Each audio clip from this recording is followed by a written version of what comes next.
السلام علیکم ورحمۃ اللہ وبرکاتہ۔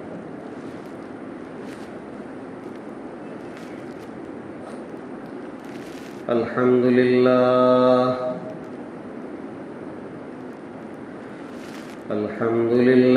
نحمده ونستعینه ونستغفره ونؤمن به ونتوکل علیہ ونعوذ باللہ من شرور انفسنا ومن سیئات اعمالنا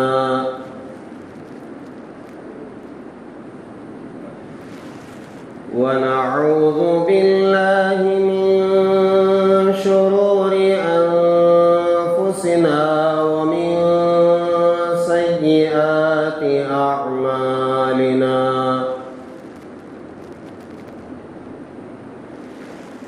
من يهده الله فلا مضل له ومن يضلله فلا هادي له ونشهد أن لا إله إلا الله وحده لا شريك له ونشهد أن سيدنا ونبينا ومولانا محمدا عبده ورسوله الذي أرسل بالحق بشيرا ونذيرا وداعيا إلى الله بإذنه وسراجا منيرا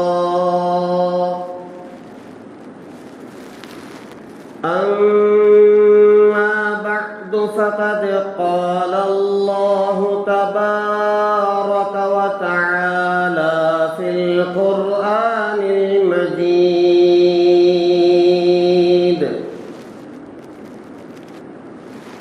أعوذ بالله من الشيطان الرجيم بسم الله الرحمن الرحيم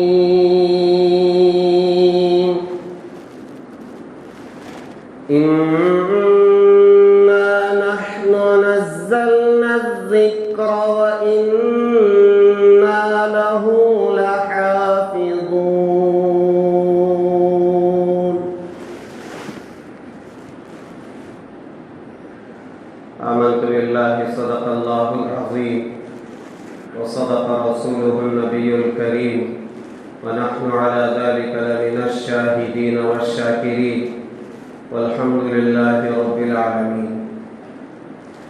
بزرگان محترم، جو آیت کریمہ میں نے تلاوت کی ہے، اسی آیت کے ذیل میں گزشتہ جمعہ آپ نے کچھ باتیں سنی کہ اللہ تبارک و تعالی نے جو کلام پاک دنیا میں بھیجا ہے،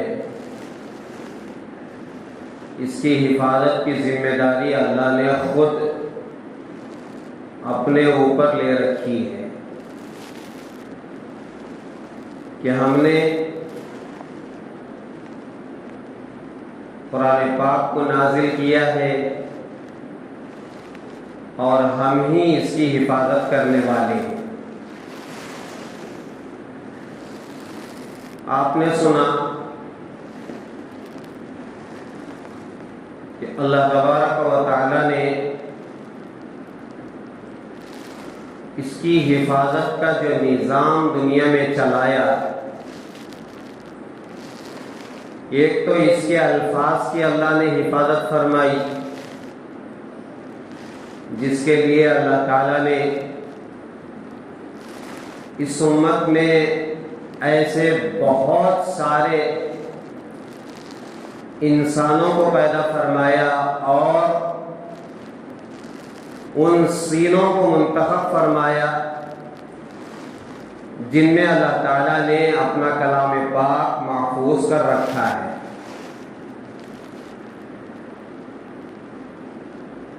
اور یہ ایک عجیب معجزہ ہے کلام پاک کا کہ یہ کلام من عن یہ ٹو زد الحمد سے لے کر والناس تک پورا کا پورا حفظ یاد ہو جاتا ہے، اور یہ حفظ کرانے کی ذمہ داری اللہ نے خود اپنے اوپر لے رکھی ہے کہ ہم حفظ کرائیں گے۔ آپ دیکھیں آج بھی دنیا میں اس کلام پاک کو حفظ کیا جا رہا ہے، برزبانی یاد کیا جا رہا ہے، اور اس کے لیے عمر کی کوئی قید نہیں ہے۔ قرآن پاک کو یاد کرنے کے لیے یہ قرآن پاک کا معجزہ ہے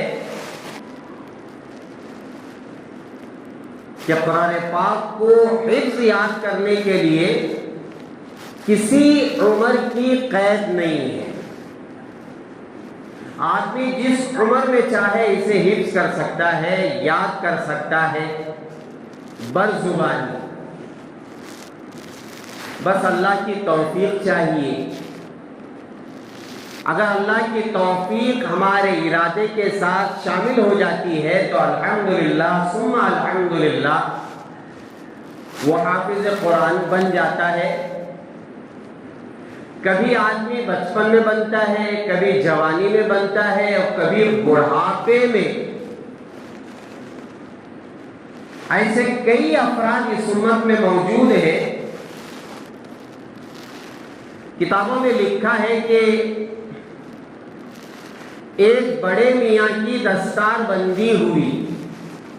دستار بندی کا مطلب یہ ہوتا ہے کہ یہ قرآن حفظ کر چکے ہیں، اس کے لیے ان کے سر پر دستار باندھی جاتی ہے، پگڑی باندھی جاتی ہے، اور انہیں سند فراغت دی جاتی ہے، سرٹیفکیٹ دیا جاتا ہے۔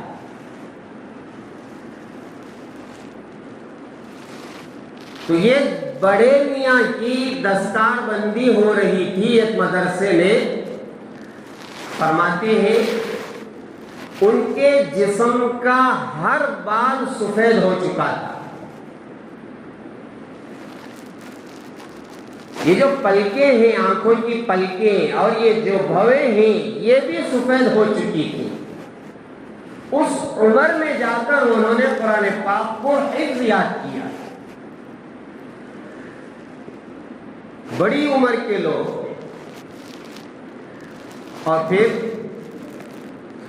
ہارون رشید کے دربار میں ایک بچے کو لایا گیا جس کی عمر 5 سال کی تھی، اور وہ بچہ کھیل کود رہا تھا۔ 5 سال کی عمر ہے۔ 5 سال کی عمر ہمارے یہاں UKG پڑھنے کے وہ بچہ لائق ہے۔ جو بچہ UKG میں پڑھنے والا ہارون رشید کی خدمت میں آیا ہے اور اس کے دربار میں لایا گیا ہے کہ یہ بچہ حافظ قرآن ہے۔ کتابوں میں لکھا ہے کہ ان کے والد صاحب نے بچے سے کہا کہ بیٹا ہارون رشید کو قرآن پڑھ کے سناؤ، تو اس بچے نے کہا کہ ابا جان مجھے آپ گڑ دیں گے، گڑ کی ڈلی دیں گے تو میں قرآن سناؤں گا۔ یعنی اتنا چھوٹا بچہ گڑ کی ڈلی کے لیے لڑ رہا ہے والد صاحب سے۔ ان کے والد نے کہا کہ ہاں میں تجھے گڑ کی ڈلی دوں گا، آپ قرآن سنا دیجیے۔ لکھا ہے کہ ہارون رشید نے 5 جگہ سے اسے امتحان لیا، اس کا ٹیسٹ کیا کہ بیٹا یہاں سے پڑھو، بیٹا یہاں سے پڑھو، بیٹا یہاں سے پڑھو، امتحان لیا جاتا ہے۔ فرماتے ہیں کہ وہ 5 کے 5 سوالات کے جوابات برزبانی قرآن پڑھ کے ہارون رشید کے سامنے سنا دیا۔ اس امت میں بوڑھے بھی حافظ قرآن ہیں، اس امت میں بچے بھی حافظ قرآن ہیں۔ آج بھی آپ مدارس عربیہ میں چلے جائیں، جس کی قدر ہمارے پاس نہیں ہے، مدرسے میں پڑھنے والوں کی، بچوں کی قدر ہمارے پاس نہیں ہے۔ میں نے ایک سوال کیا تھا گزشتہ جمعہ کہ قرآن مجید کی حفاظت کے لیے ہم لوگ کیا کر رہے ہیں۔ میں اب آپ سے یہ سوال کرتا ہوں کہ اس قرآن پاک کی حفاظت کے لیے ایک ہمارا بچہ ایسا ہونا چاہیے جو قرآن پاک کو حفظ یاد کرے۔ اب آپ بتائیں آپ کے گھر کے کتنے بچے حافظ قرآن ہیں؟ ہم مدارس عربیہ کو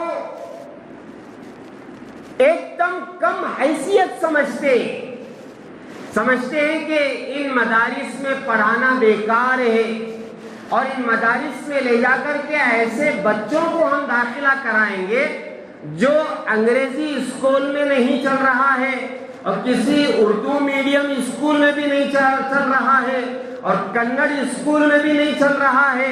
اور میں آپ کو بتاتا ہوں بعض بچے ایسے مدرسوں کو آتے ہیں جو ذہنی طور پر اتنے کمزور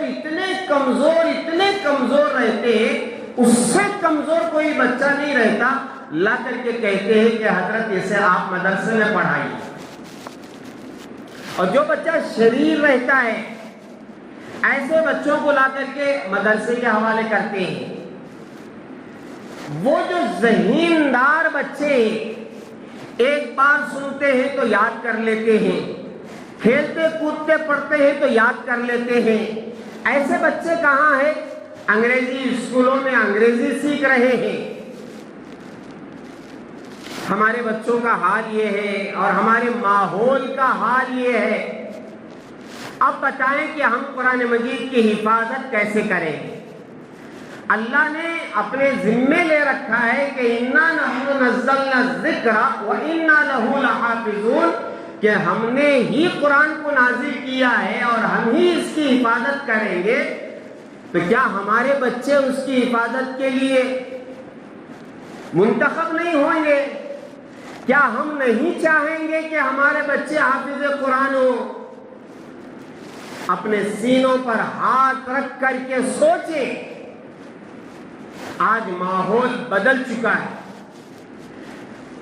95% بچے اسکول جاتے ہیں، انگریزی اسکولوں میں، کنڑ اسکولوں میں، اردو اسکولوں کی حالت تو بد سے بدتر ہو چکی ہے۔ میں جس اردو اسکول میں پڑھا میں نے سنا کہ وہ اسکول بند ہو گئے، اردو اسکول بند ہو رہے ہیں۔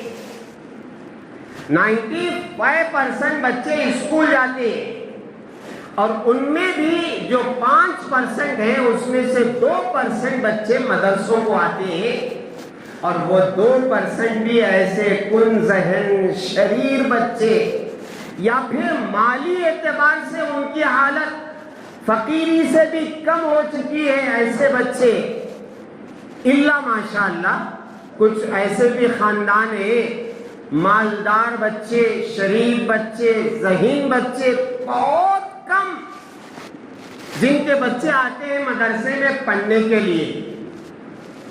اور میں معافی چاہتے ہوئے ایک بات عرض کروں گا کہ بعض ایسے بڑے گھرانوں کے جو بچے آتے ہیں وہ بچے بعض مرتبہ مدرسے کے لیے درد سر بن جاتے ہیں، ان کے نخرے برداشت کرنا، ان کی باتوں کو سننا۔ بڑے خاندان کے ہیں، بڑے آدمی کا بچہ ہے، بعض مرتبہ وہ بچے مدرسوں کے لیے درد سر بن جاتے ہیں۔ تو اب 95% بچے اسکول جا رہے ہیں اور 2% بچے اور 3% بچے تو شاید بیکار ہیں. اب بتائیں قرآن کی حفاظت کے لیے ہم نے کیا کیا؟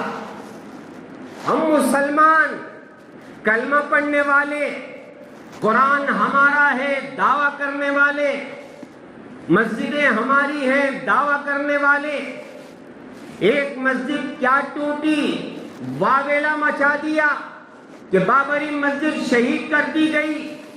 ارے قرآن پاک کی بے حرمتی کرنے والے ہم لوگ ہیں، مسجدوں کی بے حرمتی کرنے والے ہم ہیں. ہمارے بچے مدرسوں کے حوالے نہیں ہیں. تو پھر قرآن مجید کی حفاظت کیسے ہوگی؟ ہاں اللہ لیا ہے اپنی ذمہ داری، اللہ کریں گے. تو پھر ہم کیا کریں گے؟ قرآن مجید کی حفاظت کا نظام. اللہ اکبر. میرے عزیزوں، اس کتاب کی بڑی عجیب خصوصیات ہیں. ابھی میں نے کہا نا، اس کے یاد کرنے میں اللہ تعالیٰ نے بڑا عجیب نظام بنایا ہے. 55 میں بھی یاد ہوتا ہے اور 55 میں بھی یاد ہوتا ہے. اور اس کے پڑھنے والے جتنے زیادہ ہیں، دنیا میں کوئی کتاب ایسی نہیں ہے جو اتنا زیادہ پڑھی جاتی ہے. آج بھی پڑھنے والے، روزانہ پڑھنے والے، حضرت امام اعظم ابو حنیفہ رحمۃ اللہ علیہ جو ہمارے امام ہیں، حنفی امام ہیں، امام ابو حنیفہ. سنو میرے پیارو، ان کے بیٹے کو حضرت نے یہ نصیحت فرمائی، بیٹا آؤ یہ جگہ دیکھو، اس جگہ پر تم کوئی گناہ کا کام مت کرنا. یہ جو جگہ ہے اتنی مبارک جگہ ہے کہ میں نے اس جگہ پر بیٹھ کر کے 6000 قرآن مجید ختم کی ہے. 6000 قرآن پاک. اب میں اور آپ سال میں ایک قرآن ہمارا ختم ہونا مشکل ہے. سال میں اگر ہماری عمر 40 سال ہے تو چلو 15 سال ایسے ہی نکالو، 25 سال. 25 سال میں اگر ایک قرآن مجید بھی ہر سال ختم ہوتا تو 25 قرآن مجید ختم ہونا چاہیے تھا. ہر ایک اللہ کو گواہ بنا کر کے اپنے سینے پر ہاتھ رکھ کر کے اپنے آپ سے پوچھیں کہ میں نے زندگی میں کتنے قرآن ختم کیے. ہمارا یہ حال. اب ہم بڑے دعوے دار، ہم مسلمان ہیں، ہم یہ ہیں، ہم وہ ہیں. اعمال کے اعتبار سے ہم اتنے کمزور ہو چکے ہیں، اسی لیے لوگ ہمیں مار رہے ہیں، پیٹ رہے ہیں، ہمیں ختم کرنے کی کوشش کر رہے ہیں. اس لیے کہ ہم نے حفاظت نہیں کی، داڑھیوں کی حفاظت ہم نے نہیں کی. اگر مسلمان سارے کے سارے داڑھی رکھے ہوتے تو کسی کو یہ ہمت ہوتی کہ ہماری داڑھیوں پر انگلی اٹھائے. اگر ہماری امت میں سارے کے سارے پگڑی باندھے ہوتے تو ہماری پگڑیوں پر انگلی اٹھانے والا کوئی نہ ہوتا. ہم مسلمان ہی ایسے ہیں کہ ہماری چیزوں کا جنازہ ہم ہی اٹھا رہے ہیں، ہماری شریعت کا جنازہ ہم اٹھا رہے ہیں، اور ہمارے دین کی ناقدری ہم خود کر رہے ہیں.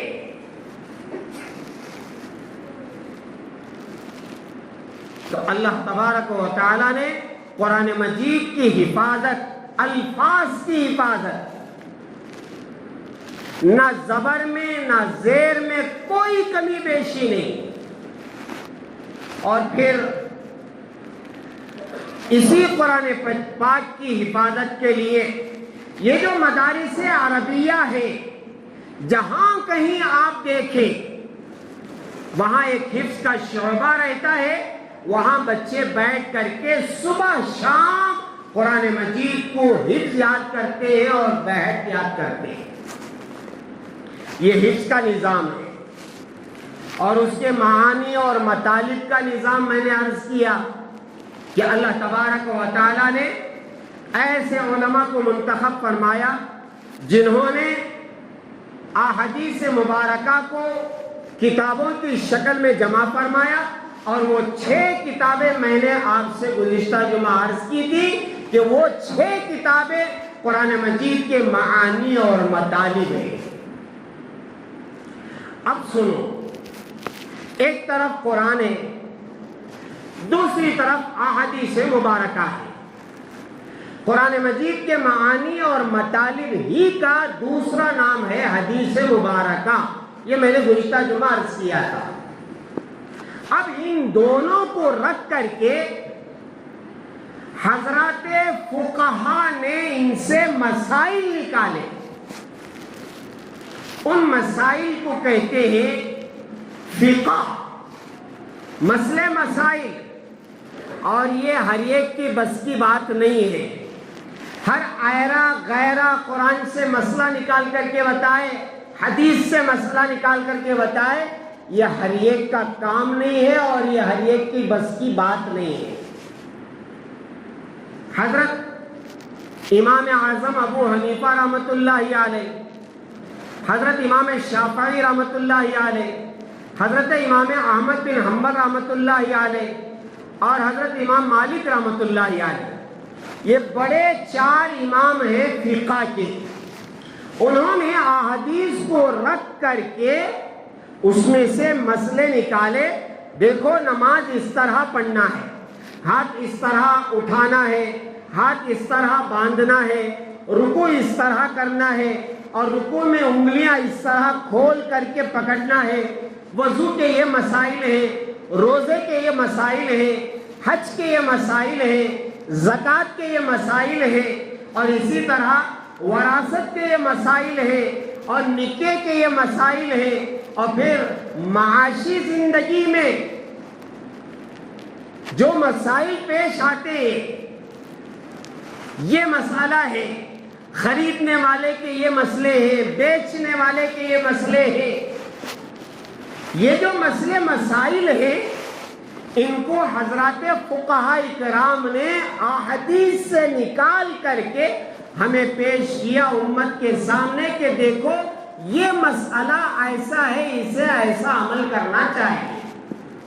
چنانچہ حضرت امام اعظم ابو حنیفہ رحمۃ اللہ علیہ نے مسائل اکٹھا فرمائے، حضرت امام شافعی رحمۃ اللہ علیہ نے اتنے مسائل اکٹھا فرمائے، حضرت امام احمد بن حنبل رحمۃ اللہ علیہ نے اتنے مسائل اکٹھا فرمائے، اور حضرت امام مالک رحمۃ اللہ علیہ نے اتنے مسائل اکٹھا فرمائے۔ اور دنیا میں اللہ تبارک و تعالیٰ نے ان مسائل پر عمل کرنے کے لیے اس پورے علم کو دنیا میں پھیلا دیا۔ اب ہم جن مسائل پر عمل کرتے ہیں، ہمارے یہاں جو نماز پڑھی جاتی ہے، ہمارے یہاں جو روزہ رکھا جاتا ہے، ہمارے یہاں جو وضو کیا جاتا ہے، ہمارے یہاں جو زکوٰۃ ادا کی جاتی ہے، ہمارے یہاں جو حج کا طریقہ بتایا جاتا ہے، عام طور پر ہمارے 99 افراد ایسے ہیں جو حضرت امام اعظم ابو حنیفہ رحمۃ اللہ علیہ کے بتائے ہوئے مسائل پر عمل کرتے ہیں۔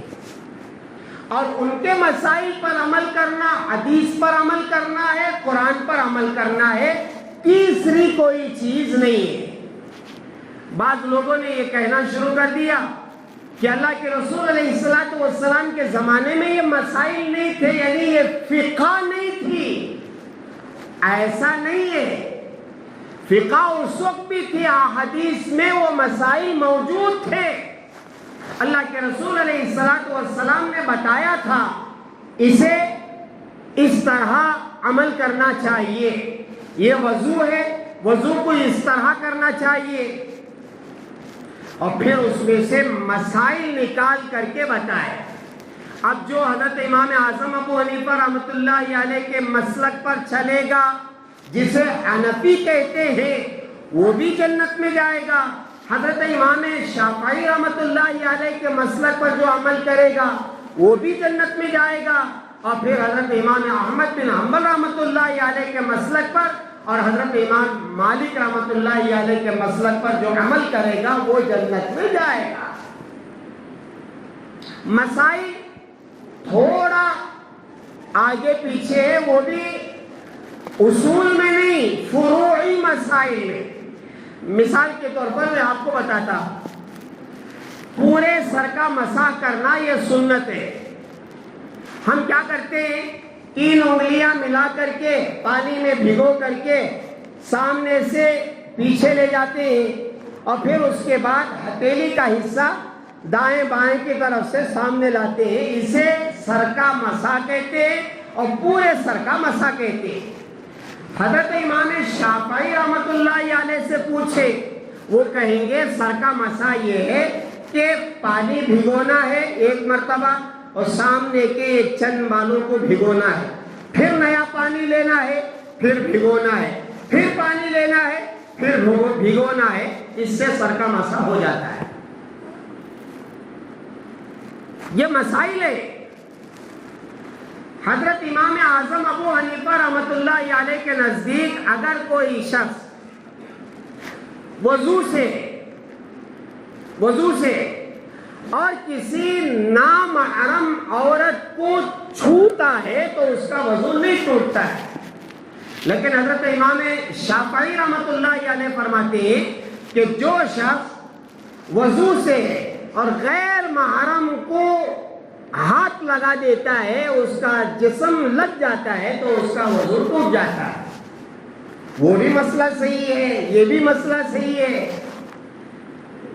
اور عرب حضرات جو عمل کرتے ہیں مکہ المکرمہ میں، حضرت امام احمد بن حنبل رحمۃ اللہ علیہ کے مسلک پر عمل کرتے ہیں، اور مدینہ المنورہ میں عمل کرنے والے حضرت امام مالک رحمۃ اللہ علیہ کے مسئلے پر عمل کرتے ہیں، جس کی بنا پر عید کی نماز میں ہم لوگ 6 زائد تکبیرات کہتے ہیں۔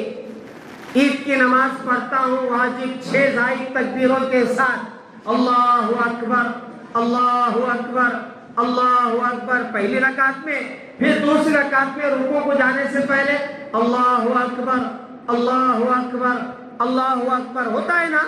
تو یہ 6 زائد تکبیریں ہیں ہمارے پاس۔ اب جا کر کے آپ دیکھیں مکہ المکرمہ میں جب نماز ہوتی ہے تو وہ 6 سے زائد تکبیرات کہتے ہیں۔ کیوں؟ حضرت امام احمد بن حنبل رحمۃ اللہ علیہ نے احادیث کی روشنی میں جو مسائل نکالے ہیں اس میں 6 سے زائد ہیں۔ جنازے کی نماز ہم پڑھتے ہیں، جنازے کی نماز جب 4 تکبیرات ہو جاتی ہیں تو السلام علیکم ورحمۃ اللہ، السلام علیکم ورحمۃ اللہ، 2 سلام پھیرتے ہیں۔ یہ حضرت امام اعظم ابو حنیفہ رحمۃ اللہ علیہ کے نزدیک 2 سلام ہیں، لیکن آپ حج کو جائیں گے، عمرے کو جائیں گے تو آپ دیکھیں گے مدینہ المنورہ میں بھی اور مکہ المکرمہ میں بھی جب جنازے کی نماز ہوتی ہے تو امام صاحب السلام علیکم ورحمۃ اللہ، بس دوسرا سلام نہیں ہے ان کے یہاں، 1 سلام پھیر کر کے خاموش ہو جاتے۔ اب جو یہاں سے لوگ جاتے ہیں وہ سمجھتے ہیں کہ یہاں کا دین الگ ہے، ہمارے ملک کا دین الگ ہے۔ ایسا نہیں ہے۔ یہ جو 4 مسلک ہیں اور صحیح مسلک ہیں، حضرت امام اعظم ابو حنیفہ رحمۃ اللہ علیہ نے یہاں تک کہہ دیا اگر کوئی مسئلہ میرے قرآن اور حدیث کے خلاف معلوم ہو تو اس مسئلے پر عمل کرنا چھوڑ۔ اور کتنے مسئلے حضرت امام اعظم ابو حنیفہ رحمۃ اللہ علیہ نے 6 لاکھ مسائل نکالے، 1-2 مسئلے نہیں، 6 لاکھ جیسے ہمارے یہاں ہے، ایک قسم کی بریانی پکائیں گے، دوسری قسم کی بریانی پکائیں گے، تیسری قسم کی بریانی پکائیں گے. بریانیوں میں کتنے قسم ہیں، اقسام ہیں. ایک مرغی ہے مگر کتنی قسمیں بنیں گی. چیز ایک ہے. ہمارے یہاں بس کھانے پینے کے پیچھے لوگ بھاگ رہے ہیں. اور یہ لوگ بھاگتے تھے ایک ایک آیت کو لے کر کے اس میں سے 100 مسائل نکالتے تھے. 100 مسائل کہ اس آیت سے یہ مسئلہ بھی سمجھ میں آتا ہے، اس آیت سے یہ مسئلہ بھی سمجھ میں آتا ہے، اس آیت سے یہ مسئلہ بھی سمجھ میں آتا ہے. اور بعض لوگ حضرت امام اعظم ابو حنیفہ رحمۃ اللہ علیہ کے دشمن ہیں، گالیاں دیتے ہیں، نعوذ باللہ. ایک عالم دین کے پاس ایک صاحب آئے اور آ کر کے کہنے لگے آپ امام اعظم ابو حنیفہ رحمۃ اللہ علیہ کو اپنا امام مانتے ہیں، اور میں نے سنا ہے ان کو صرف 17 حدیثیں یاد تھی. پتہ نہیں کس نے سبق ان کو پڑھا دیا کہ حضرت امام اعظم ابو حنیفہ رحمۃ اللہ علیہ کو صرف 17 حدیثیں یاد تھی اور آپ ان کو امام مانتے ہیں. سنو میرا عزیزو، ذرا ذہن لگا کر کے، جن عالم دین کے سامنے یہ بات کہہ رہے تھے انہوں نے کہا آپ کی بات سے تو امام اعظم ابو حنیفہ رحمۃ اللہ علیہ کی قدر میرے نزدیک اور زیادہ بڑھ گئی. کہنے لگے وہ کیسا؟ میں کہہ رہا ہوں 17 حدیثیں اور آپ کہہ رہے ہیں کہ میرے نزدیک آپ کے بات کی وجہ سے حضرت امام اعظم ابو حنیفہ رحمۃ اللہ علیہ کی قدر و منزلت، ان کی عزت اور زیادہ بڑھ گئی. تو حضرت نے کہا کہ اگر حضرت کو 17 حدیثیں یاد تھی تو آپ اندازہ لگائیں وہ کتنے بڑے امام ہوں گے جو 17 حدیثوں سے 6 لاکھ مسائل نکالے. وہ دنگ ہو گئے. 17 حدیثیں اور 6 لاکھ مسائل. اور ہمارا حال کیا ہے بتاؤ؟ وضو جن چیزوں سے ٹوٹتا ہے وہ تک ہمیں یاد نہیں. 8 چیزوں سے وضو ٹوٹتا ہے یہ تک ہمیں یاد نہیں. اور مسئلے مسائل ایسے، اللہ اکبر. کل رات مجھے ایک فون آیا ہمارے ایک شاگرد کا، حضرت ایک مسئلہ پوچھنا ہے. میں حج بھون جا رہا تھا، میں نے کہا کہ ٹھیک ہے بتائیں کیا مسئلہ ہے. انہوں نے کہا کہ میرے ایک دوست مسئلہ پوچھنا چاہ رہے ہیں. مسئلہ یہ ہے کہ نکاح سے پہلے غسل کرنا ضروری ہے یا غیر ضروری.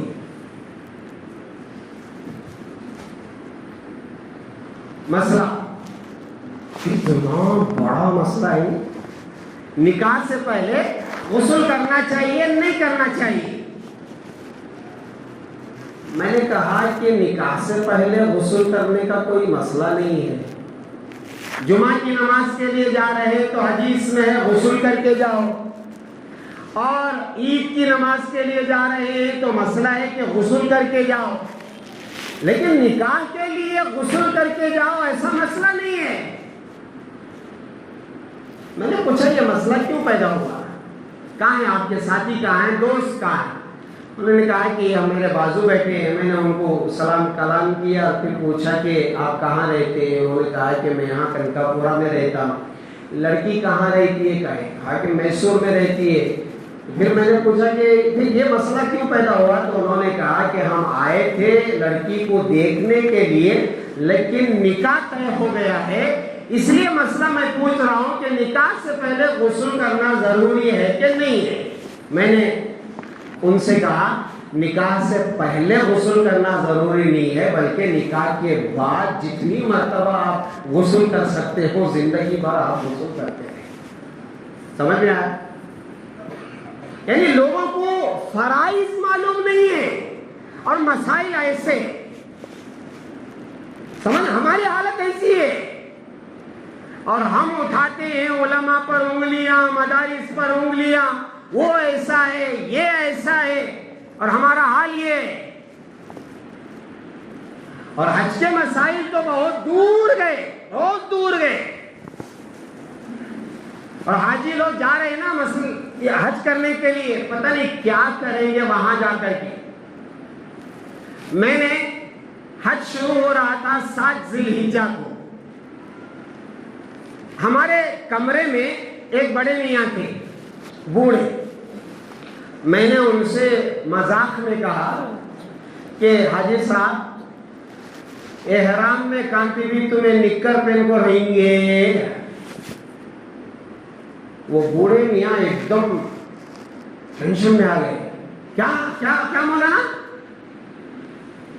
کانتی بھی تمہیں احرام کی حالت میں نکر گکر پہن لیں گے کر کو بولیا. میں ہو کیا نہیں پہننا کیا, کیوں حاجی صاحب گیا میں, کیا مولانا مجھے معلوم اس نہیں, میں بنگلور سے آیا نہیں تمہارے ساتھ, تب سے بھی میں نکر پہن کچھ نہیں. یعنی عمرہ بھی کر لیے, وہ عمرہ بھی کر لیے, ان کا عمرہ بھی ہو گیا. حال یہ ہے کہ احرام کے مسائل معلوم نہیں ہے. ایک حاجی صاحب حج کے بعد ہمارے ہی گروپ کے ملاقات ہوئی. حاجی صاحب طواف زیارت کر لیے کیا؟ طواف زیارت ہے, طواف زیارت کچھ کریا نہیں نام ہے. حاجی صاحب دم دینا پڑتا ہے, پہلے چلو جا کر طواف زیارت کر کو آئے. یعنی مسئلے مسائل کچھ بھی یاد نہیں کرتے, اور پھر اماموں کے اوپر انگلی اٹھانا. امام اعظم ابو حنیفہ رحمۃ اللہ علیہ ایسے, حضرت امام شافعی ایسے, حضرت امام مالک ایسے, وہ بزرگ ایسے, یہ بزرگ ایسے. لا حول ولا قوت الا باللہ العلی العظیم. تو میرا عزیزو, اللہ تعالیٰ نے قرآن پاک کی حفاظت یعنی اس کے معانی بھی, اس کے الفاظ بھی, اور اس سے نکلنے والے جو مسئلے مسائل ہیں اس کی بھی حفاظت اللہ تعالیٰ کر رہے ہیں. الحمدللہ ان مسئلے مسائل کو, احادیث کو مدارس عربیہ میں پڑھایا جاتا ہے. ایک جو عالم بنتا ہے, عالم, اسے کتنے سال پڑھنا پڑتا ہے؟ پورے 8 سال. پورے 8 سال مدرسے میں رہ کر کے صبح شام 24 گھنٹے وہ یہی درس نظامی پڑھتا ہے. یعنی احادیث کو کیسے سمجھنا ہے, قرآن پاک کو کیسے سمجھنا ہے, اور قرآن اور حدیث کو سمجھنے کے لیے کتنے علم کی ضرورت ہے, کتنے سبجیکٹ 100% پڑھنا چاہیے. علماء نے لکھا ہے کہ 14 یا 15 سبجیکٹ ایسے ہیں جس میں مہارت حاصل کرنا ہے, تب جا کر کے وہ قرآن کو سمجھ سکتا ہے, حدیث کو سمجھ سکتا ہے. اب ہم لوگ کیا کرتے ہیں, قرآن کا ترجمہ انگلش میں پڑھ لیے, کنڑ میں پڑھ لیے, اردو میں پڑھ لیے, اور لا حول ولا قوت الا باللہ. بعض جگہ ایسے بھی ہیں جہاں بیٹھ کر کے لوگ تفسیر قرآن پڑھاتے ہیں. عالمیت کورس نہیں کیے, ان 14 فنوں میں مہارت حاصل نہیں کی, بس بیٹھ کر کے انگریزی ترجمہ کر رہے ہیں اور تفسیر بیان کر رہے ہیں اور مسئلے مسائل سمجھا رہے ہیں. یہ قیامت کی نشانیوں میں سے ایک نشانی ہے. اس لیے میرے عزیزو, یہ جو مدارس عربیہ ہیں جو رمضان کے بعد اس وقت کھل رہے ہیں, کھل چکے ہیں, اور دینی مکاتب, چھوٹے چھوٹے مکتب جہاں 1 گھنٹے کے لیے آپ بچے کو بھیجتے ہیں. آپ بتائیں, اگر ہمارا بچہ مدرسے میں نہیں گیا ہے جہاں 8 سال کی تعلیم دے کر کے اسے عالم بناتے ہیں, تو کیا وہ بچہ یہاں مسجد میں 1 گھنٹے کے لیے نہیں آ سکتا؟ 1 گھنٹہ وہ بھی کھیلتے کھلاتے, چاکلیٹ کھلا کر کے, بسکٹ کھلا کر کے, اسے ہنسا کر کے, 1 گھنٹہ اسے تعلیم دی جاتی ہے، دینی تعلیم، قرآن پڑھایا جاتا ہے، اسے چند احادیث پڑھائے جاتے ہیں، چند مسائل پڑھائے جاتے ہیں، عربی زبان میں کچھ الفاظ یاد کرائے جاتے ہیں. کیا اتنی قربانی بھی ہم نہیں دے سکتے؟ مدارس میں اور مسجدوں میں جو مکتب چل رہے ہیں، بہت کم بچے ہیں. قحط سالی آ گئی ہے مدرسوں میں کہ مدرسے میں بچے نہیں آ رہے. اور اسکولوں کی طرف جا کر کے دیکھو، روز بروز اسکولوں میں بچے زیادہ ہو رہے ہیں. اس کے پیچھے بہت بڑا ریزن ہے، مقصد ہے، اور بہت بڑا اس کے اندر کیا ہے؟ ہم لوگ یہ سمجھ رہے ہیں کہ میرا بچہ انجینئر بنے گا، ڈاکٹر بنے گا، سائنسدان بنے گا، پائلٹ بنے گا. کیا کرے گا؟ اچھی تنخواہیں لے گا، عالم بنے گا، حافظ بنے گا، قاری بنے گا، مفتی بنے گا. کیا کرے گا؟ مسجد میں امامت کرے گا، مؤذن بنے گا، مدرسے میں بیٹھ کر کے پڑھائے گا، 1 2 4 خطبے دے گا. اسے تنخواہیں کیا ملیں گی؟ وہ کیسے گھر چلائے گا؟ وہ بھی بچے کو کیسے پالے گا؟ جس کی بنا پر لوگوں کا ذہن ایسا بن چکا ہے کہ بچہ عالم بنے گا تو کیا کرے گا، کیا کھائے گا، کیا کھلائے گا. اور پھر ادھر ڈاکٹر بنے گا، انجینئر بنے گا، پائلٹ بنے گا تو دنیا تو اس کے پاؤں پر آ کر گرتی ہے. یہ ماحول 100% بن چکا ہے، جس کی وجہ سے مدارس عربیہ میں بچے نہیں آ رہے. اور یاد رکھو میرے عزیزو، یہ مکمل طور پر ہماری غلط ذہنی ہے. ہمارے جو ذہن میں بات ہے وہ غلط ہے، غلط ہے، غلط ہے. کھلانے والے اللہ ہیں، اللہ کھلائیں گے. پالنے والے اللہ ہیں، اللہ پالیں گے. آج تک کسی کو سمجھ میں نہیں آیا کہ علماء کیسے زندگی گزار رہے ہیں، چھوٹی چھوٹی تنخواہوں میں کیسے زندگی گزار رہے ہیں. آج تک کسی کی سمجھ میں نہیں آیا.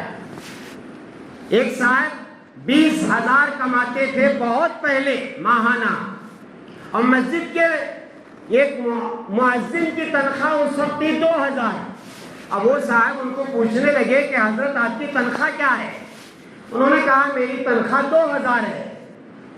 پوچھنے والے نے کہا کہ مولانا 2,000، میری تنخواہ 20,000 ہے، اور 20,000 میں ہر مہینہ میں 2,000 کا قرضدار بن جاتا ہوں. 20,000 خرچہ ہو جاتے ہیں، اوپر سے اور 2,000 مجھے قرض لینا پڑتا ہے، یعنی 22,000 کا خرچہ ہے، اور 20,000 آ رہے ہیں تو ہر مہینہ 2,000 کا میں قرضدار بن رہا ہوں. آپ 2,000 میں کیسے زندگی گزار رہے ہیں؟